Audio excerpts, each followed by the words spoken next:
Bon mercredi tout le monde, bienvenue dans Toute liberté avec Joey Aubé. Cette semaine, plusieurs sujets en rafale avec Jacinthe. Premièrement, écoutez, ça a sorti, pour vous, ça va être hier, mais pour nous, c'est aujourd'hui. La fameuse consultation publique que le gouvernement du Québec voulait que les gens de la région de Québec soient consultés pour le troisième lien après qu'il ait sorti ça du chapeau du magicien à la suite de sa défaite dans Jean Talon. Je l'ai rempli. Sur le coup, je me suis dit, c'est pas parfait, mais c'est pas pire. Mais plusieurs intervenants, incluant Jacinthe, m'ont fait comprendre que tu peux le refaire au nombre de fois que tu veux. Il n'y a pas d'identifiant. Puis même si tu n'es pas de Québec, tu peux le remplir. Ça en dit très long. Fait qu'il y a ce sujet-là. Sinon, on a plusieurs autres sujets aussi. Le départ de la mairesse Bellil à Gatineau qui a fait beaucoup réagir. Je sais que Jacinthe a donné son petit grain de sel là-dessus. Également, aussi, je pense qu'il y avait un article par rapport à l'économie de la Ville de Québec qui était en décroissance la première fois en 20 ans. Mais c'est pas la faute de Bruno Marchand. Bien évidemment que non. Fait que, on en parle ce matin dans En toute liberté.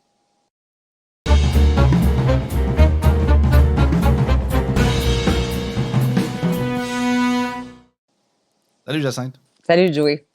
Ouais, consultation publique. Écoutez, vous allez sûrement le voir sur le site des différents médias. La consultation publique du gouvernement du Québec pour le troisième lien et les transports structurants à Québec, il est disponible en ligne et sur les articles, il va y avoir le lien qui vous amène vers ce site-là du gouvernement du Québec, consultation.québec.ca. Écoutez, c'est environ une quinzaine de questions, 15 à 20 questions. Au début, je trouvais qu'il y avait certaines questions qui étaient un peu truquées, surtout par rapport au transport structurant, parce qu'on nous dit, êtes-vous d'accord pour un transport structurant? Mais il n'explique pas sa définition de c'est quoi pour eux un transport structurant. C'est comme j'ai dit un peu avant le podcast à Jacinthe, si c'est un transport qui défait la ville, puis qui met une dalle de béton, puis qui scrape la vie des automobilistes, bien évidemment que non. Mais si c'est un plus, disons, fait avec les technologies d'aujourd'hui, puis qui est plus rapide et qui est moins cher que prendre ma voiture, ben là, je suis pour. Mais disons que c'est ça, c'est un peu binaire là-dessus. Mais généralement, c'était correct. Mais la seule chose, moi, tout, sur le coup, je me suis dit, c'est surprenant qu'ils ne demandent pas je suis qui. Ils demandent certaines informations. Vous êtes dans quelle tranche d'âge? Avez-vous un véhicule? Avez-vous des enfants? Combien de vous habitez chez vous? Dans quel MRC vous vous situez? Également, vos 3 premiers numéros de votre code postal, mais sans plus. Mais on m'a dit finalement, puis je l'ai retesté tout à l'heure, je l'ai fait, c'est avant midi, fait qu'on peut le faire je ne le ferai pas nécessairement en live, mais pour vous montrer que tout d'un coup, je peux recommencer du début, si je le souhaite, une nouvelle fois, le dit questionnaire en question, sans qu'on me bloque me dire vous avez déjà rempli ce questionnaire ou quoi que ce soit, ni avis de confirmation que ça a été envoyé. Suis-je surpris qu'une consultation sur un site du gouvernement du Québec est un peu tout croche? En tout. Mais sérieusement, avec un gouvernement qui, justement, ne veut pas créer de distraction comme notre cher François Legault voulait faire, puis il voulait vraiment que les gens aient de nouveau confiance en leur projet de troisième lien, puis il est censé consulter la population. C'est fait un peu avec de la broche à foin, là. Ben, le mandat a été confié à la firme de sondage Somme. Donc, c'est sur la plateforme de la firme de sondage Somme qu'on peut compléter le questionnaire. Puis, effectivement, juste le fait qu'on n'ait pas à s'identifier, juste le fait que finalement, n'importe qui, partout dans la province, puisse remplir ce formulaire et puisse le remplir à répétition, ça laisse déjà des grands doutes quant à la valeur de ce qui va ressortir de ça. Ça vaut rien. Donc, c'est un contrat de 35 000 là, qui a été accordé à la firme de sondage Somme pour nous mettre en ligne ce sondage-là accessible à tous, sans distinction, et qui est disponible jusqu'au 22 mars. Donc, on a un petit peu moins qu'un mois pour compléter ce sondage-là. Fait que les gens de Lebel sur Quévillon vont pouvoir être questionnés de que s'ils veulent un troisième lien ou un réseau de transport structurant à la Ville de Québec, c'est le fun. Ben, bon, il y a des fonds publics du fédéral, du provincial, donc on peut argumenter que comme il y a des fonds publics de tous les contribuables, ben, tous les contribuables pourraient avoir à se prononcer là-dessus. C'est débattable. Euh, Est-ce que tous les contribuables peuvent se prononcer aussi sur les projets qui sont dans la grande région de Montréal versus dans la grande région de Québec? Est-ce qu'il y a une équité là-dedans? C'est aussi discutable. Mais le problème majeur qui est indiscutable, c'est que quelqu'un qui est à la TUC peut compléter le formulaire en disant qu'il est à Québec. Quelqu'un qui est à Montréal, puis qui est très militant pro-tramway, pro-développement, développement durable et qui est investi d'une cause qui dépasse, là, qui transcende son univers à lui, pourrait compléter le questionnaire à répétition et dire qu'il vient de Québec puis qu'il n'y a pas de problème, que ça prend un transport structurant et qu'il n'y a pas de problème de trafic, qu'il y a pas nécessaire, et c'est pas nécessaire d'avoir un troisième lien, Et par exemple, certains, parce et qu'on est certains questionné, là. employés, et certains employés d'une certaine rue Salaberry, d'organismes subventionnés, qui pourraient se mettre à la gang pour commencer à passer quasiment un après-midi à être payés, puis à remplir et remplir et remplir et remplir. On peut s'organiser, là. Ouais. Je suis certain qu'ils ont déjà commencé, même quand ils se sont rendus compte de la twist, là. C'est malheureux, puis j'ai passé au travers, là, du questionnaire, puis tu parlais, justement des questions qui étaient peut-être un peu plus sujettes à interprétation, mais je l'ai devant les yeux ici, là, la question dont tu parlais. Dans quelle mesure êtes-vous favorable à la mise en place d'un réseau structurant de transport en commun, soit un réseau de transport en commun majeur proposant divers moyens de déplacement qui permettent de transporter beaucoup de personnes de manière confortable, efficace, fiable et attrayante dans la communauté métropolitaine de Québec. Et là, entre parenthèses, on ajoute qui comprend les villes de Québec, Saint-Augustin-de-Desmaures, l'Ancienne-Lorette, la ville de Lévis, ainsi que les MRC de la Jacques-Cartier, de l'île d'Orléans et de la côte de Beaupré. Il y a plusieurs enjeux dans cette question-là, là. Tout d'abord, lorsque... I smell bullshit, pour être bien Ben, franc, là. Parce que, tu sais, confortable et attrayant, on s'en sac, ça va-tu plus vite que mon char? Est-ce que ça coûte pas cher à l'utiliser? C'est ça, les deux points principaux. OK, je comprends. Faut pas qu'on soit tout debout pendant quasiment 1 heure et demie de temps, puis il faut pas qu'on soit assis sur des billes de bois ou quoi que ce soit, mais c'est secondaire, à la limite, le confort. Vous allez me dire, rien, c'est pas secondaire, Joey. Vous savez ce que je veux dire, là. Mon but, c'est pas de dire qu'il n'y a pas de siège dans ce transport-là, mais que c'est ça. J'ai l'impression, on dirait un genre de. J'entends ces arguments-là, puis on dirait que c'est le maire marchand qui me chicote dans les oreilles en arrière. On dirait que c'est tous ces arguments qui nous sortent depuis quasiment 1 an et demi, 2 ans, comme transport confortable et attrayant et de nouvelles technologies, de ci et de ça. Puis, en tout ben cas, oui, puis tu sais, quand on fait la liste des secteurs autour de Québec, comme Saint-Augustin, l'Ancienne-Lorette, Ville de Lévis, les MRC de la Jacques-Cartier, l'île d'Orléans, Côte-de-Beaupré, on sous-entend que le réseau de transport structurant desservirait ces régions-là, alors que dans les faits, le projet qui a été suspendu touchait 19 kilomètres linéaires de la région de Cap-Rouge, la Pointe-Sainte-Foy, donc Cap-Rouge, Pointe-Sainte-Foy, Sillery et Centre-Ville de Québec, avec une bretelle là, qui s'en va un peu vers Limoilou. C'est ça, c'est 19 kilomètres linéaires. Donc, quand on parle d'un réseau de transport structurant, puis on nomme ces agglomérations-là ou ces municipalités-là, ces villes autour de Québec, on sous-entend qu'elles vont être incluses, mais je trouve ça, je trouve qu'on met ça gros. Bon, en dernier, quand il était question de ce projet-là, on parlait d'avoir une phase 2, une phase 3, une phase 4, mais donc oui, on pourrait dire, ben oui, mais dans la phase 4, tout le monde va être impliqué là-dedans, mais est-ce qu'on écrit dans la question d'ici 2070, tu sais, d'ici l'année 2070, là, parce que la phase 4, elle est loin d'ici d'être... que- d'ici qu'on ait des voitures volantes, pour c'est vos que petits-enfants quand vous serez grands-parents. c'est ça. Donc, oui, ben c'est ça. Il y a beaucoup de choses très, très préoccupantes dans ce sondage-là, dans les Ben, questions, la nature des questions aussi. Tu sais. J'aurais aimé voir, moi, des questions sur qu'est-ce qui est prioritaire de desservir à Québec si on a un réseau de transport structurant. Tu sais. Parce que je vais tout le temps le marteler, là, mais on a un aéroport international à Québec et il n'était pas sur le trajet du tramway. Puis là, je l'ai martelé, je l'ai écrit dans les réseaux sociaux. J'ai souvent tagué le maire de Québec pour. J'en ai parlé à la télévision. Je parlais tout le temps de l'importance d'avoir certains points stratégiques qui soient pris en compte puis qui soient nécessairement, absolument desservis dès la phase 1, qu'ils soient en priorité desservis. C'est pas normal qu'un un voyageur, un touriste arrive à l'aéroport de Québec et puisse pas se rendre au centre-ville de Québec autrement que par taxi. Ça nous place pas dans une grande ville Alors, compétitive moderne, là. j'ai travaillé dans un hôtel du centre-ville de Québec pendant un an durant mon année d'études au CRTQ. Je peux te dire la quantité de touristes étrangers qui étaient surpris qu'il n'y avait même pas un service de navette entre le centre-ville et l'aéroport. Il fallait tout le temps que c'est vraiment taxi, taxi, taxi, taxi.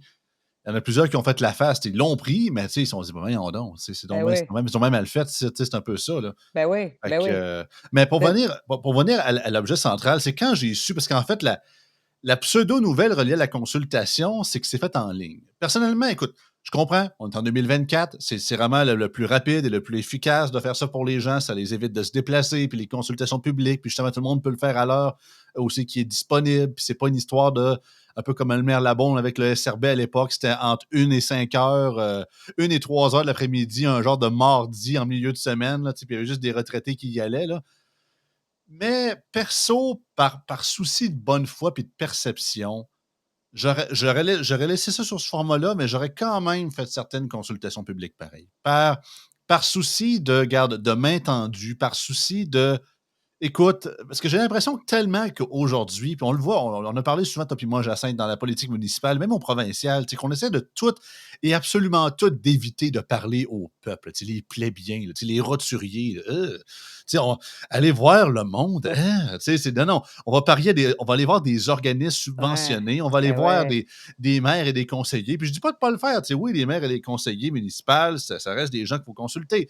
Mais voir le simple gens, on dirait que c'est quasiment rendu radioactif en politique aujourd'hui. C'est comme, hein, le monde, voyons, c'est une gang de gnochons. Qu'est-ce qu'il y aurait à nous dire? Puis, crois-moi, je le sais qu'il y en a des taouins sur cette planète, puis on n'en manque pas au Québec non plus, mais le côté public de la politique, de représentativité du peuple, puis de rendition des comptes, j'ai l'impression qu'elle n'est plus là.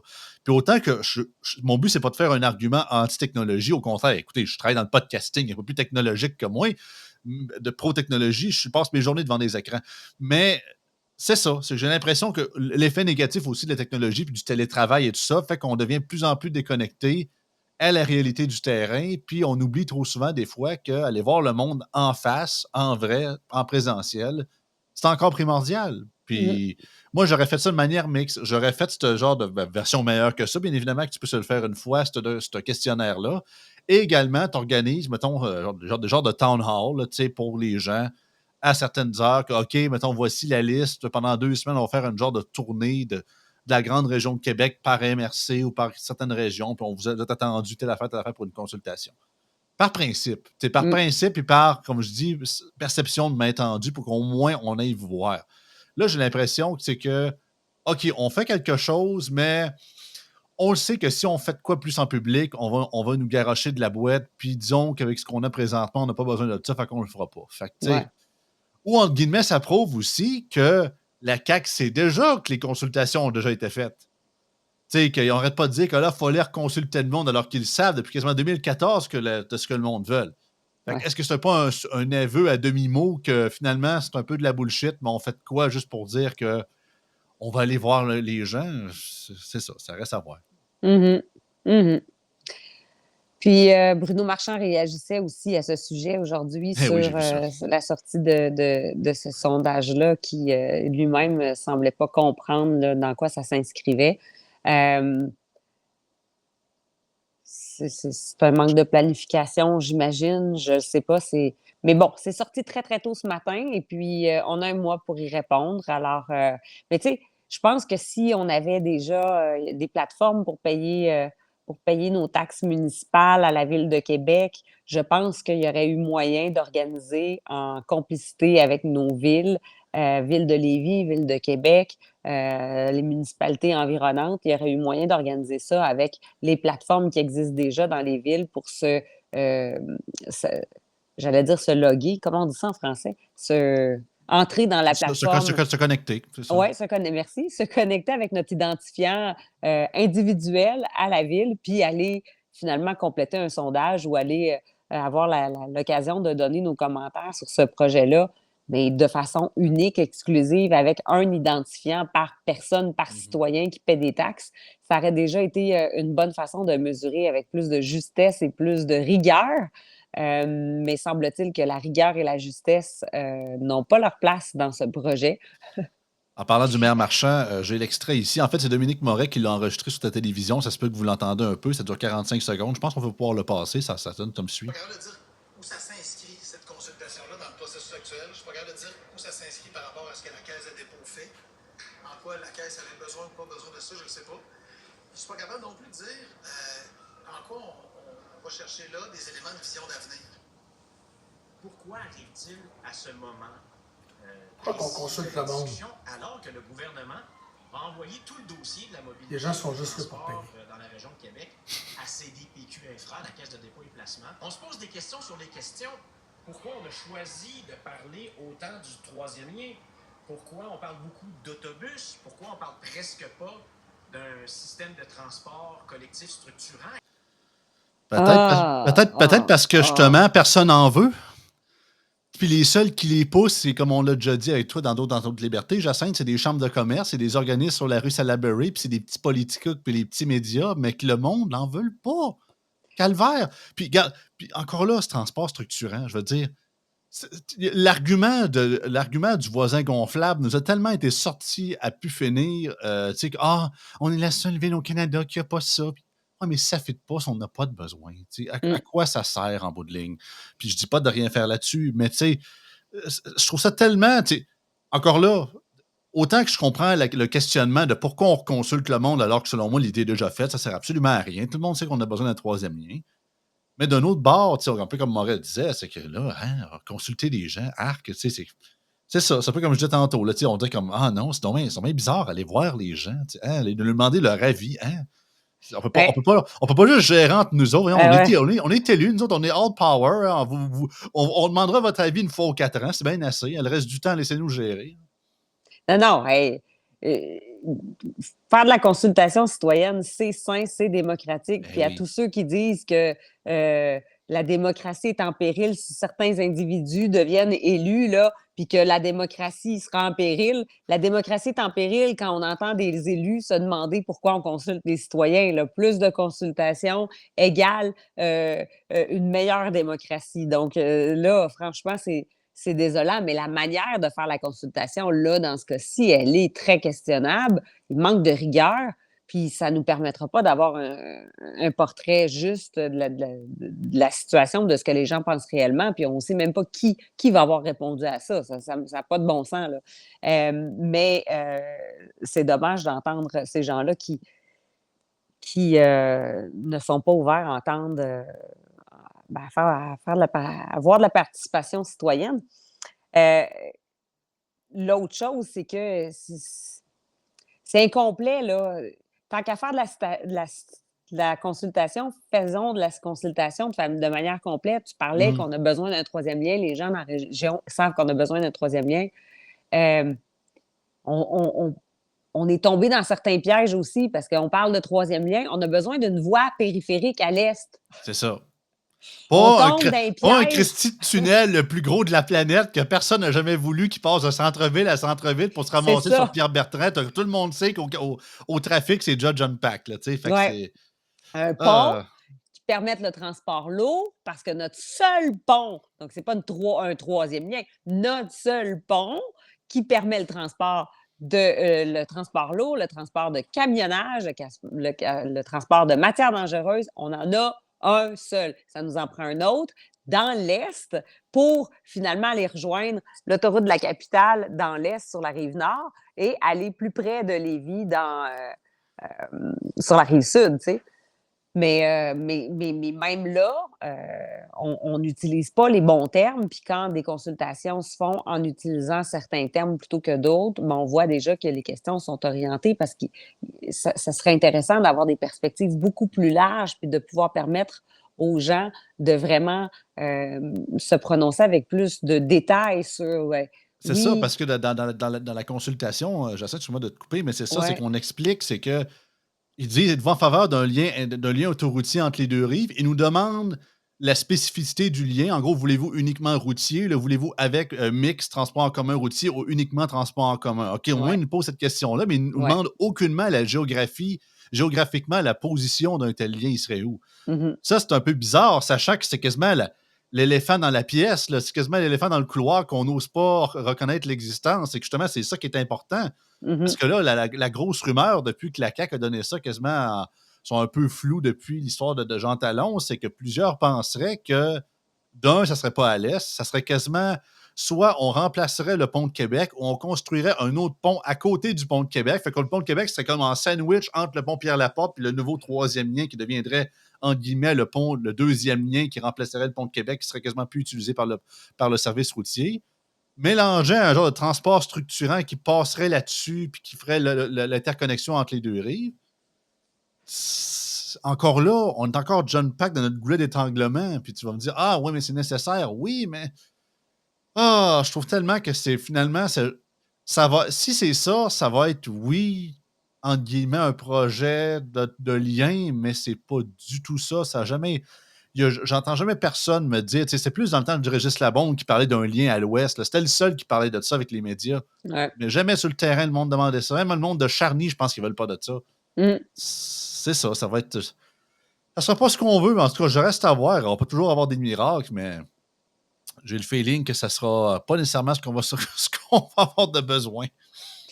Non, puis quand on connaît la géographie du territoire ici, dans la grande région de Québec, on sait que l'Est, puis le transport du camionnage notamment, ben, tu sais, le Saguenay-Lac-Saint-Jean, la Basse-Côte-Nord, tout le secteur de la Côte-Nord, tout le secteur de Chaudière-Appalaches, mais en descendant aussi vers ton coin, Montmagny, le début du Bas-Saint-Laurent, ou tout le secteur à l'est de Lévis, tout le secteur à l'est de Québec, puis au nord de Québec, eux ont besoin aussi, vont bénéficier de cette voie périphérique. Le développement économique, la vitalité économique de ces régions plus à l'est vont bénéficier de ce lien-là. Fait que c'est pas exclusivement non plus une histoire de centre-ville à centre-ville, puis de liens pour aller travailler. Parce que ça aussi, ça se retrouve beaucoup là, dans le questionnaire. Allez-vous travailler? Êtes-vous en télétravail? Tout ça, il n'y a pas que ça. Il n'y a pas que ça. Il y a le développement économique, il y a le transport de marchandises. C'est vrai, l'aspect transport de marchandises et commerce routier est ignoré complètement Ouais, voyons, du questionnaire. Là. Mettons, ouais, il n'y a même pas une question, par exemple, êtes-vous un camionneur? ouais, Êtes-vous. ouais. Je comprends que dans ce cas-ci, ce serait quasiment une exception, parce qu'il y a des camionneurs qui passent par Québec et qui ne sont pas des citoyens de Québec. Il y en a, mais Mhm. ce n'est pas la majorité, bien évidemment. Il y en a qui viennent même des États-Unis et des autres provinces canadiennes. Mais c'est un peu touché parce que, tu sais, c'est ça. Autant l'identifiant de comment on laisse. Oui, ce serait un genre de one-shot deal. On fait le questionnaire et on ne peut plus. Est-ce qu'il faudrait que ça soit comme bloqué via, mettons, l'adresse IP qu'on utilise, mélangé? Parce qu'il y a un côté comme moi, autant. En tout cas, c'est une petite surprise que je vous fais ici, mais autant que j'habite à Québec depuis déjà, soit par appart ou par le landau, c'est que je suis présentement à Val-Bélair depuis quasiment proche de 6 mois. Ben, mon adresse officielle, je ne l'ai pas changée encore. Elle est encore chez mes parents à Montmagny. Fait que mon courrier arrive de là. Fait que techniquement, j'habite encore là-bas. Mhm. Légalement, selon le système. Fait que Mhm. est-ce que techniquement, j'habite à Québec, je suis dans le coin, j'ai les services, je travaille ici ou quoi que ce soit, mais techniquement, je ne suis pas là. Fait que est-ce que je serais éligible à me questionner là-dessus? Techniquement, Montmagny fait partie de la grande région de Québec, donc j'aurais une légitimité. Mais encore là, tu sais, c'est est-ce que. Ben, la meilleure version, ça serait vraiment non, c'est ça, information personnelle, nom, adresse, whatever. Puis après ça, ce qu'il ferait, c'est OK, on ferme le questionnaire, on sépare le grain de l'ivraie, tu sais, on confirme les adresses des gens. OK, oui, il habite tel bien là selon le registre, selon nos données gouvernementales. Non, ça, c'est de la bullshit, il habite pas là, il habite telle place, il n'est pas légitime, out. Ça serait un travail de longue haleine, mais ça serait quasiment nécessaire pour avoir la véritable big picture de tout ça. Là. Je veux pas te contredire, mais là, il me semble que ton système, il est très bureaucratique, puis il nécessite une grosse infrastructure lourde, Ben, pas le choix! administrative. Ben, c'est plate, mais on a quasiment pas le choix parce que si.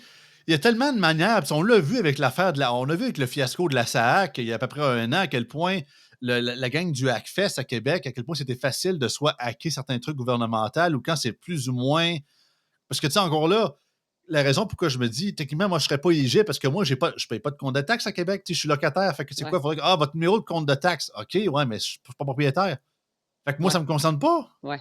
Tu sais, Non, non, comprends-tu? Fait c'est que ça. c'est les angles morts qui Ouais, restent, qui fait comme que c'est ouais. quoi? C'est juste les propriétaires qui auraient qui payent des taxes à la Non, ouais, ville, qui auraient le droit effectivement. d'être consultés. Ouais, mais Ouais. vous ignorez beaucoup de personnes, là, surtout en Oh plus oui, dans la société, dans la vie où c'est qu'on est, où c'est que beaucoup de gens sont de plus en plus en logement, ils ne sont pas ouais, propriétaires en plus avec la crise du logement. En plus, majoritairement, c'est eux qui n'ont pas de voiture, puis c'est eux qui utilisent le transport en commun aussi. ouais, Fait que, tu ouais, sais, c'est un ouais, peu contradictoire. ouais. Non, non, il faudrait trouver une façon d'aller chercher l'opinion de tout le monde. Puis j'ai proposé ça avec le compte de taxes, mais il y a bon, une bonne partie de la population qui rentre pas dans ma solution, là. Mais il reste que ça. Il reste qu'on aurait pu certainement. Puis, tu sais, il y a des données croisées aussi qu'on peut obtenir. Là, si on veut juste avoir les itinéraires, puis les déplacements des personnes, ça se croise les données cellulaires en fonction du lieu de résidence des personnes, puis les trajectoires qu'ils effectuent juste avec les réseaux cellulaires. On peut avoir la géolocalisation des gens, on peut avoir énormément de données sur les déplacements des gens. C'est déjà facile d'accéder à ces informations-là, puis d'avoir un bon portrait des déplacements qui se situent dans la région de Québec. Mais bon, il reste que ça fait partie du grand dossier cacophonique du transport structurant dans la région de Québec. Espérons Chapitre que oui, c'est ça. 2158. Ah, Ça m'amène quand même à rester dans la région de Québec pour te parler de l'autre sujet, parce qu'il y a un article qui est sorti hier euh, au sujet du fait que ben, c'est un rapport du Conference Board du Canada qui a identifié Québec comme la seule région en décroissance au Canada en 2023, avec une baisse de son PIB de 0,4 Donc, c'est la première fois en 20 ans que la région de Québec est en décroissance en 2023. c'est ça. Pour Euh, les auditeurs qui nous écoutent en audio, c'est un article de Radio-Canada d'hier, en fait. C'est ça, publié le 26 février. L'économie de Québec en décroissance, une première en 20 ans. Donc, encore là, suis-je surpris? Non, mais disons, à dire que c'est la faute de l'ancienne administration, donc ça commence à faire loin un petit peu, là. hey, tu sais, première fois en 20 ans qu'on est en décroissance à Québec. On est la seule région en décroissance en 2024 au Canada. Dans l'article, si tu le remontes, là, tu vas voir, il y a un tableau des 13 grandes villes canadiennes qui est là. Oui, Puis on je vais mettre voit un là, écran. le pourcentage du PIB de chacune des villes. La moyenne dans la province de Québec donc, est dans le positif. Là. C'est une augmentation de 0,98 du PIB. Donc, ça, c'est la moyenne de la province du Québec. Au Canada, c'est une augmentation de 0,33 du PIB, mais on voit qu'il y a des régions là, où ça se passe vraiment bien. Là, on a du plus que 1 puis du 2 Ah oui, et plus. Là. Saskatoon, 3,84 Edmonton, 2,8 Mm, Winnipeg, quasiment 2,6 Calgary, mm. quasiment 2 points, Victoria, 1,6 Vancouver, 1,5 et Regina, 1,4 Toronto, même chose, Montréal, 0,89 Hamilton, 34 puis Québec, c'est moins 0,42. Fait que c'est quasiment un demi% de PIB de baisse cette année. Non, c'est quelque chose. Ah, on a certains organismes qui doivent être contents. On n'arrête pas de parler de décroissance depuis tellement d'années, hein. On se dit, ah, ça doit faire le party dans le comté de Jean Lesage ou dans Tachereau dans les prochains jours suite à cette nouvelle. C'est merveilleux. On est dans le progrès de la décroissance, Jacinthe. Mais là, c'est ça, il y a un gros piège avec cette nouvelle-là. Parce que, puis on commence déjà à voir les jeux se faire, mais ce qu'on pourrait le piège qui nous guette, c'est de dire, ben voyez-vous, si on mettait en branle le projet du tramway à Québec, ça générerait des belles retombées économiques pour la région de Québec. Et là, l'injection de fonds publics dans un projet de transport structurant comme le tramway permettrait aussi de l'injection de capitaux privés dans la construction de tours à condos le long du trajet du tramway. Et là, c'est des milliards et des milliards d'argent public et privé qui seraient investis dans la région. Et là, on aurait une belle croissance économique pour la région de Québec. Mais ça, c'est un piège parce que si on tombe dans ce piège-là, on est en train de dire que l'économie de notre région repose sur l'injection de fonds publics. C'est grave. Si on n'a pas d'injection de C'est fonds publics, artificiel aussi. ben oui, C'est quasiment comme un addict qui dit ah, tu sais, je suis en mode désintoxication. Ben, une autre ligne de coke, s'il vous plaît, une autre ligne de coke pour faire un petit bout. Là. Après ça, on s'en reparlera dans 10 ans. Là. Tu sais, un autre, un autre. Ça aide pas, au contraire. Puis il y en a plusieurs. Au début, moi, tout, je me posais la question, tu sais, pourquoi on a des entrepreneurs en construction qui nous disent qu'ils attendent rien que le tramway pour faire le Christie de projet immobilier, alors qu'on est on est en pénurie de logements, que, anyway, ils vont faire du cash. Ben, Mm. il y a une réponse qui m'est sortie dernièrement, puis c'est vrai que c'est pas fou. Les fameux critères EDI, les fameux critères DEI, puis environnemental, que si tu construis à côté justement d'un transport structurant, tu te plains, je pense, c'est des subventions ou des remises d'impôts, je crois que c'est au fédéral. En tout cas, il y a des programmes gouvernementaux reliés à ça, puis donc, en bout de ligne, que ça réduit tes coûts, puis ça augmente ton profit. Je suis curieux de savoir la marge qu'il y aurait de plus avec ça, si c'est vraiment marginal ou c'est uniquement faire du signalement de vertu, mais sérieusement, quand Ouais. l'idéologie, on dit des fois que ça peut bloquer l'avancement d'une société, ben en voilà un exemple flagrant. Là. Ben, c'est clair que de toute façon, la hausse des des taux d'intérêt aussi est venue jouer sur le portefeuille de tous les promoteurs immobiliers.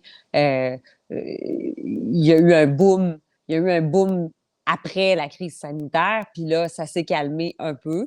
La croissance démographique de Québec n'est pas au même rythme que la croissance des grandes villes canadiennes non plus. Les grandes villes canadiennes, la croissance démographique est à 3 Nous, on stagne à la moitié. Donc, c'est sûr que la pression sur la demande sur les logements est moins forte dans la grande région de Québec, mais c'est très préoccupant de savoir qu'on a des entités de développement économique, on a des agences de développement économique. À Québec, c'est Québec international, dans lequel il y a des fonds publics du gouvernement du Canada qui sont investis, du gouvernement du Québec, de la Ville de Québec qui sont investis dans Québec international. C'est une agence de développement économique hautement subventionnée. Qu'est-ce qu'elle fait pour promouvoir le développement économique? Est-ce qu'on attend réellement, après l'injection de fonds publics dans des grands projets d'infrastructures comme ça? Est-ce que notre économie dépend exclusivement de l'injection de fonds publics dans des grands projets d'infrastructures?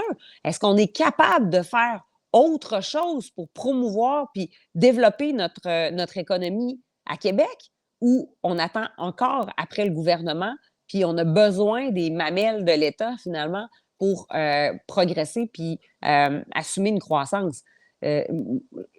C'est extrêmement préoccupant, mais ça risque de donner des arguments à ceux qui militent en faveur de reprendre les travaux du tramway le plus rapidement possible. Parce que là, ils peuvent s'appuyer là-dessus puis dire, regardez, ça va pas bien à Québec, mais si on avait mis ça en branle, on aurait une meilleure croissance économique. Ce qui est de Alors la que... pure bullshit, parce que, Oui, Jacinthe, autant au niveau de la construction, il y aurait peut-être un semi-argument à avoir, mais tu sais, on parle uniquement, on sait que le gros de Québec avec son tourisme, c'est vraiment la Haute-Ville. On s'entend, il ne faut pas se le cacher, là. J'aime bien Vanier puis Beauport, etc. Mais c'est là que le cash se fond. Mais là, avec le Christie de dalle de béton, si le projet revient exactement comme il était avant, la quantité de commerce que justement leur chiffre a déjà commencé à baisser, ça va baisser encore plus. Il y en a même qui vont fermer. hein, Au contraire, j'ai le feeling que ça va encore plus baisser le PIB avec le tramway que. À la limite, la première année, quand ils vont construire, il va comme avoir un petit boost. Parce que là, ça construit, les gens gagnent des salaires. Ah, wow, extraordinaire. Mais la seconde, ça va être fini, là. Eh, my God, ça va retomber, mes chers amis. J'en suis quasi convaincu. Puis pourtant, je ne suis pas une bolée d'économie.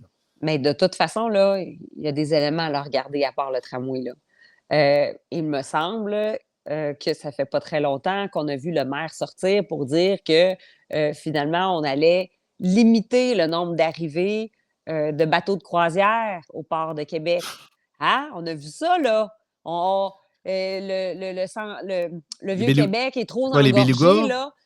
Non, mais le Vieux-Québec est engorgé de tourisme, puis là, les bateaux de croisière, lorsqu'ils débarquent, là, ça cause une congestion énorme dans le Vieux-Québec. Puis à un moment donné, on ne peut pas accueillir tous les bateaux de croisière du monde. Donc, on va limiter le nombre d'arrivées, le nombre de bateaux de croisière qui vont débarquer à Québec.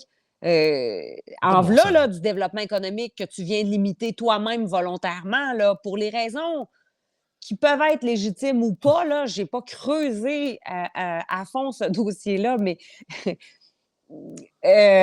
on peut quand même se demander qu'est-ce qui justifie qu'on limite le développement économique ou le développement touristique de notre région en disant, ben, on va mettre une limite au nombre de bateaux, au nombre de vacanciers qui vont débarquer des bateaux de croisière à Québec parce que ça cause des soucis aux commerçants du Vieux-Québec pour telle raison. Peut-être que la véritable solution, c'était de régler les soucis que ça cause plutôt que de juste freiner puis de mettre un entonnoir sur le nombre d'arrivées. Parce que si tu mets un entonnoir sur le nombre d'arrivées de croisiéristes à Québec, tu mets un entonnoir sur le développement économique de ta région aussi. Mais ça, on n'en parle pas. Autre chose, Medicago, l'usine qui fabriquait, l'usine de produits pharmaceutiques qui travaillait sur un vaccin à Québec, Medicago, une grosse entreprise de Québec qui a fermé. On ne l'a pas vu venir. Tout le monde a été pris par surprise avec ça. Moi, je l'ai souvent répété. Est-ce que le maire de Québec, Bruno Marchand, entretient des liens étroits avec tous ces commerçants, tous ces hommes et toutes ces femmes d'affaires de la grande région de Québec pour s'assurer de voir venir les coûts, pour s'assurer d'être bien au fait de leurs besoins, pour s'assurer de répondre à ces citoyens corporatifs-là, les Peter Simons de ce monde, les Jacques Tanguay de ce monde, les frères Trudel, il y a des hommes d'affaires, des femmes d'affaires, Christiane Germain, il y a des hommes et des femmes d'affaires qui ont des grosses entreprises à Québec et qui ont des réponses ou des parties de réponses, des pistes de solutions. Moi, je questionne ça. Si le développement économique stagne et régresse comme ça, si le pourcentage du PIB est à la baisse dans la région de Québec, il y a des jobs qui ne sont pas pris au sérieux, il y a des jobs qui ne sont pas faits à Québec par l'Agence de développement économique, par le maire et son équipe économique. À un moment donné, il va falloir arrêter de juste s'en remettre au gouvernement provincial puis même au gouvernement fédéral pour assurer le développement économique. Asseyez-vous avec vos gens d'affaires à regarder leurs besoins, à regarder leurs pistes de solutions. C'est des gens d'affaires qui ont réussi. Fait que s'ils ont des pistes de solutions, et je suis certaine qu'ils en ont, ben, ça vaut la peine d'être écouté parce qu'ils ont fait la démonstration de toute façon qu'habituellement, ils ont des stratégies assez gagnantes pour réussir. Et c'est pas, je vais juste venir là-dessus, c'est pas des organismes hautement subventionnés qui sont les meilleurs conseillers pour un maire, pour des élus, pour une municipalité, pour des élus qui soient municipaux ou gouvernementaux au niveau provincial ou fédéral. Des organismes hautement subventionnés, ça a sa raison d'être, mais c'est une façon de voir les choses. C'est ça. C'est une culture. Et si tu n'es entouré que de gens qui incarnent cette culture subventionnaire-là, il y a un gros volet de ton développement économique qui t'échappe. Là. Ah, absolument. Puis c'est pas avoir le big picture en bout de ligne. Puis ça me fait tellement. C'est tellement dans. Pourtant, la solution est tellement facile, mais j'ai l'impression qu'on n'est même plus capable de la voir. C'est ça qui est plate. C'est qu'on dirait qu'à cette heure, c'est rendu démodé. Ah, wow, économie. Ah, revenez. Puis j'écoutais, il y avait des extraits que Dom Dumas passait dans sa Légion hier, puis qu'il y avait des journalistes qui parlaient des maires. Tu sais, là, à l'époque, il dit les maires et mairesses, ils s'occupaient, il dit des vidanges, de l'aqueduc et du déneigement. Il dit aujourd'hui, il dit, c'est plus ça. Il dit on parle d'environnement, il dit on parle d'enjeux internationaux. Peut-être c'est ça le problème. C'est ça. Puis en tout cas, j'essaie d'être au courant. J'ai envoyé mon bulletin de nouvelles d'hier. Tout ce que, si vous voulez savoir ce que j'en pense, je fais 10 minutes à parler de ça là-dessus. Mais j'ai l'impression que c'est ça. C'est qu'il y a beaucoup de gens avant eux qui ont beaucoup profité, qui ont vraiment mis les finances solides ou qui ont mis ça sur le sens du monde. Puis il y en a qui se sont gâtés, ils se sont dit ça va bien, on va parler de plus des sujets secondaires. On a déjà parlé en masse dans notre épisode de ces maires militants. Puis qu'après ça, ils sont restés déconnectés de la population purement et simplement. Puis regarde, on peut terminer là-dessus en parlant de maire et mairesse. Je sais que tu voulais quand même en glisser un mot rapidement. L'histoire de la mairesse de Gatineau, Madame France Delisle, qui a quitté... Belle-Île, excusez. Belle-Île, on va le dire de la bonne façon, avec un B. Oui, fait que c'est ça. En fait, elle a quitté, elle fait partie... En fait, c'est ça que c'était mon sujet aussi, le bulletin de nouvelles d'hier, en partie. Elle fait partie des 762 élus de l'élection de 2021. Donc, c'est 9% de l'entièreté des élus municipaux au Québec. On parle de conseils municipaux et de maires et mairesses qui ont quitté leurs fonctions avant la prochaine élection municipale. Écoute, donc, c'est un peu touché. Je sais que tu m'en avais parlé, tu m'en avais glissé un mot avant qu'on enregistre le podcast, mais c'est ça, c'est qu'on parle vraiment d'une mairesse à Gatineau qui s'était fait élire vraiment toute seule, si on peut dire. Elle n'avait pas de parti politique avant. Elle est arrivée à un genre de one-woman show, puis elle a réussi à prendre le pouvoir. Sauf que l'opposition est encore majoritaire, ou du moins est très présente dans les conseils municipaux de son conseil de ville, si je comprends bien. Oui, mais je trouve que les propos à son endroit sont insidieux et très durs depuis qu'elle a annoncé sa démission. Puis je voulais juste pister les gens qui nous écoutent à faire attention, à se renseigner comme il faut, puis à lire beaucoup. Moi, je me suis tapé plusieurs séances du conseil municipal de la ville de Gatineau en fin de semaine. J'ai fait ça. J'en ai écouté, j'en ai écouté parce que je voulais comprendre les dynamiques au sein de ce conseil-là. Je voulais voir les acteurs, comment ils se positionnaient, les votes qui ont eu lieu, la façon qu'ils s'exprimaient, la façon qu'il y avait. Je voulais comprendre les coalitions, les alliances, les stratégies. Donc, je me suis tapé plusieurs heures de conseil municipal. J'ai lu beaucoup aussi, beaucoup de documentation sur les projets de la ville de Gatineau. Et j'ai fait ça parce que j'ai Ceux rencontré. qui disent que Jacinthe n'est pas crinqué, là, à se taper des conseils municipaux de Gatineau alors qu'elle vient même pas de là, ça prouve qu'elle veut aller au fond du sujet puis pas à peu près, il faut le dire. Moi, je l'aurais pas Ouais, fait en tout cas. ben, c'est parce que le 12 avril 2023, l'année dernière au printemps, j'ai assisté à un panel de discussion entre 4 maires au CORIM, donc au Conseil des relations internationales de Montréal, à Montréal. Et sur le panel, il y avait le maire de Québec, Bruno Marchand, il y avait la mairesse de Montréal, Valérie Plante, et il y avait la mairesse de Sherbrooke, Évelyne Baudin.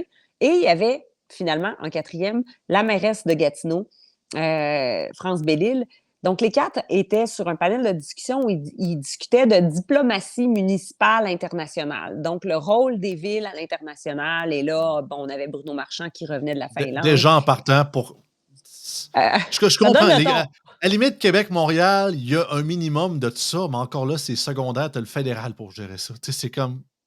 OK, Ouais. je comprends, là, tu sais, Québec-Bordeaux, faites le vin, puis de faire de même. OK, fine. Mais c'est ça, c'est. Ben, On c'est est ça. rendu large dans les compétences municipales. Eh oui, et ce panel-là visait finalement à affirmer la place, la place de plus en plus importante qu'on devait donner aux villes dans les relations diplomatiques internationales avec d'autres villes, avec d'autres villes dans le monde, et à quel point on pouvait ramener des bonnes pratiques puis créer des alliances qui ne relèvent plus simplement des relations publiques, qui relèvent. Parce qu'avant, on dit, bon, avant, les relations étaient plus symboliques, étaient plus de l'ordre des relations publiques. Maintenant, elles sont plus tactiques, elles sont plus stratégiques. Et là, les maires venaient témoigner un peu de leur expérience puis de leur vision. Puis il y avait beaucoup de vision là-dedans. Et j'avais été très, très impressionnée de la solidité de France Bellil. Franchement, là, je vous le dis, je l'écoutais parler. Elle était la seule à articuler un discours plus économique. Elle était la seule à faire référence à la saine gestion des finances publiques, à la préoccupation d'administrer avec rigueur les finances publiques. J'entendais un discours qui me plaisait beaucoup et qui se démarquait des 3 autres maires. Et à ce moment-là, c'était la première fois que je la rencontrais, c'était la première fois que je l'écoutais, et je me suis dit, waouh, elle est tellement solide. Et j'ai discuté avec plusieurs gens dans l'assistance parce que c'est un dîner, ça se fait sur l'heure du dîner. On discute avant et après avec les gens. Et dans le réseautage que j'ai fait, je n'étais pas la seule à avoir remarqué. Les gens disaient, c'est la plus solide de la gang, c'est la plus solide. Elle a fait vraiment une très bonne impression, justement. Elle faisait pas du pelletage de nuages, là. Exactement. Donc, c'est sûr que moi, quand j'ai appris qu'elle démissionnait dans un contexte difficile, j'ai dit, je vais fouiller ça, je veux comprendre davantage. Je sais qu'il y a un projet de tramway à Gatineau aussi. Je voulais voir son positionnement par rapport à ça. Elle est sur un conseil un conseil de ville où il y a 8 conseillers municipaux qui viennent d'un parti politique qui s'appelle Action Gatineau. Et le parti Action Gatineau était le parti de l'ancien maire de la ville de Gatineau. Donc, le maire qui s'est pas représenté aux dernières élections, mais qui, finalement, Action Gatineau avait présenté une candidate à la mairie. Et c'est France Bellil, je suis rendu que je l'appelle comme toi, c'est France Bellil qui a été élue comme indépendante, comme mairesse indépendante. Puis sur ce conseil-là, ben, il y a 8 conseillers de Action Gatineau, mais il y a aussi 12 autres conseillers municipaux qui sont indépendants aussi. Donc, je voulais mieux comprendre cette dynamique qui se passait et je vous invite à faire attention à tout ce qui est véhiculé. Là, c'est très insidieux, mais Catherine Fournier, la mairesse de Longueuil, est sortie dans une longue lettre dans laquelle elle parle du milieu municipal, du rôle des élus, dans les tensions, dans le climat, tout ça. Maxime Pedneau-Jobin, l'ancien maire de Gatineau, est sorti aussi par écrit dans des entrevues aussi Ouais, il s'est pas gêné pantoute, lui, hein? Il a fait belle-mère pas mal. tu sais, de dire que France Bellil n'avait pas l'air d'aimer son travail, euh, et- il y a des choses qui ont été dites, qu'elle pouvaient peut-être contribuer au climat difficile. Je trouve qu'on y va fort avec elle. J'ai l'impression beaucoup que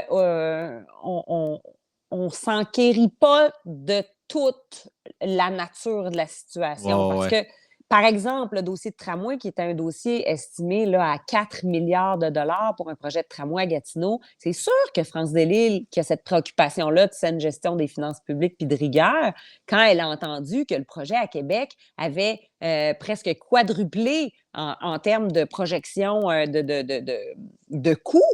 Elle s'est dit, s'il y a des débordements de coûts comme ça, puis là, finalement, c'était 8 milliards, c'était 12, 13 milliards, on ne savait plus là, à Québec combien ça pouvait nous coûter. C'était des estimés un peu lancés dans les airs comme ça. Elle s'est dit, ben on va vivre la même situation. Là, chez nous, là, on a un projet de tramway estimé à 4 milliards de dollars, mais si ça, c'est les estimations actuelles, basées sur tes données qui datent d'un rapport de 2011 en plus, il y a un citoyen très, très renseigné qui vient tout le temps au conseil de ville à Gatineau et qui amène toujours des questions très pertinentes. On en a tout le temps des comme ça dans toutes les villes, là. Mais celui-là, Et l'inverse aussi, qui amène des questions toujours aussi connes, là, Oui, ça oui, oui, aussi, oui, oui. on est des deux bords. Oui, oui, oui. Mais ce citoyen-là est très intéressant parce qu'il est extrêmement poli, extrêmement respectueux. Il amène ses points avec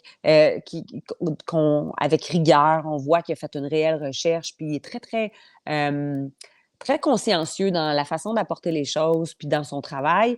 Moi, je trouve ça admirable. Je trouve que c'est un citoyen admirable parce qu'il est très investi dans, dans, dans sa participation citoyenne. Et puis, lui a soulevé plusieurs points, puis France Bellil, dans le dernier conseil, 2 jours avant qu'elle démissionne, l'a remercié, puis lui a dit, vos questions sont très légitimes. Vous avez raison de les poser, puis vous avez raison qu'il faut se questionner sur le projet du tramway, sur les éléments que vous avez mentionnés. Bref, quand on écoute ça, on peut comprendre qu'elle puisse déplaire à une catégorie de gens qui sont un peu plus dans certaines idéologies. Alors, faites attention quand on lit des choses qu'elle pouvait peut-être... je trouve ça très, très insidieux, la façon que les gens s'expriment autour de ça. J'ai l'impression qu'elle a plus, par ses remises en question et ses prises de position qui sortent de l'ordre établi, elle s'est fait... elle a eu de la difficulté, bien sûr, à créer des alliances, mais parfois, on ne réussit pas à créer des alliances parce qu'on marche un petit peu en dehors des sentiers battus. Puis ça déplaît beaucoup aux gens qui veulent vendre la tarte aux pommes à tout le monde, puis qui sont pour la tarte aux pommes, puis qui trouvent que tout le monde devrait être pour la tarte aux pommes parce C'est que c'est ça. donc bien bon de la tarte aux pommes, puis on Quand il s'en y a une fout voix combien ça coûte. discordante, On quand il y a s'en une... fout combien ça coûte la tarte aux pommes, c'est bon de la tarte aux pommes. Mangeant de la tarte aux pommes, même si tu n'aimes pas ça, de toute façon, je vais t'en servir. Tu vas finir par te rendre compte dans 10 ans que j'avais raison de te forcer à manger de la tarte aux pommes, puis tu vas voir que c'est bon pour toi. Puis même si tu n'en veux pas, moi, je le sais qu'est-ce qui est bon pour toi. Fait que mange la tarte aux pommes. Bien, c'est sûr que si elle n'adhère pas à ce discours-là, bien, c'est plus difficile de se créer des alliances. Bref, c'était mon point de vue sur sa démission, puis sur le traitement qu'on est en train de lui accorder. Même les traitements médiatiques.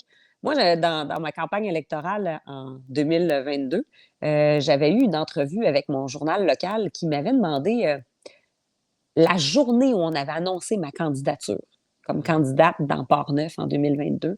La journée, on annonce ma candidature, je fais mon discours, tout ça. Et il y a une journaliste qui me demande, c'est quoi vos priorités pour Port-Neuf? Et là, on vient d'annoncer ma candidature. Je n'ai pas commencé ma campagne Non, c'est électorale. ça, là. Alors, je lui dis, je vais commencer ma campagne électorale, je vais rencontrer les gens sur le terrain et je vais être à l'écoute. Et eux vont me dire c'est quoi leur priorité.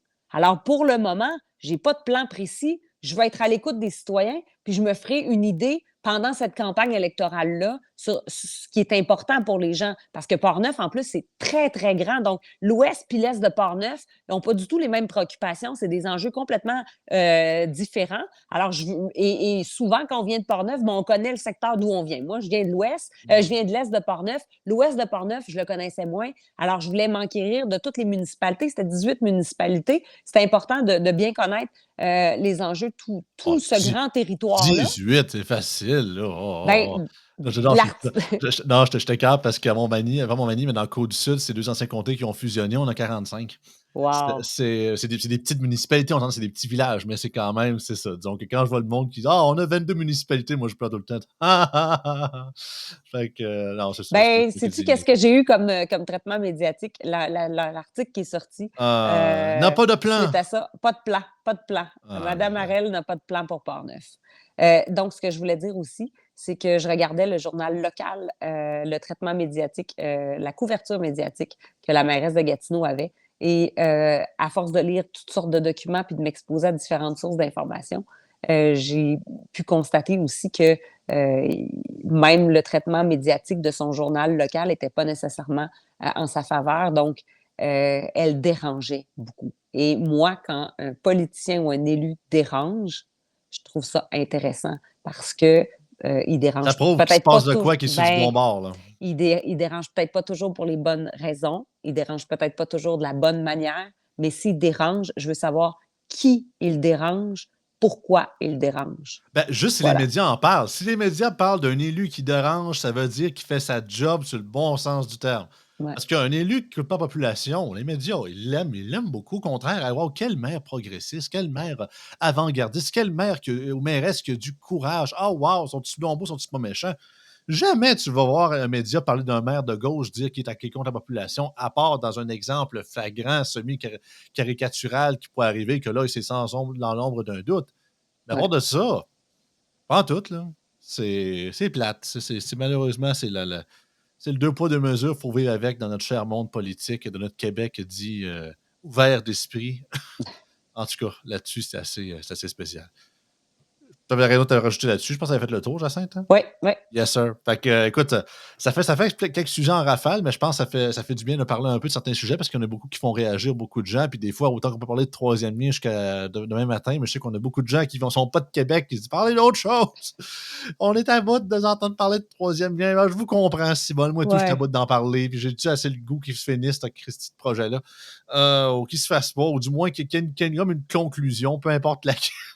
Juste pour qu'on passe à d'autres choses. Même moi, je conseille ta bout, là. Fait que c'est assez quelque chose. Ben, sinon, tout le monde, merci beaucoup d'avoir été là. On se revoit la semaine prochaine avec Jacinthe pour un autre En toute liberté. Sinon, suivez-nous demain pour un autre épisode. Bien évidemment, passez une bonne journée. Bonne journée.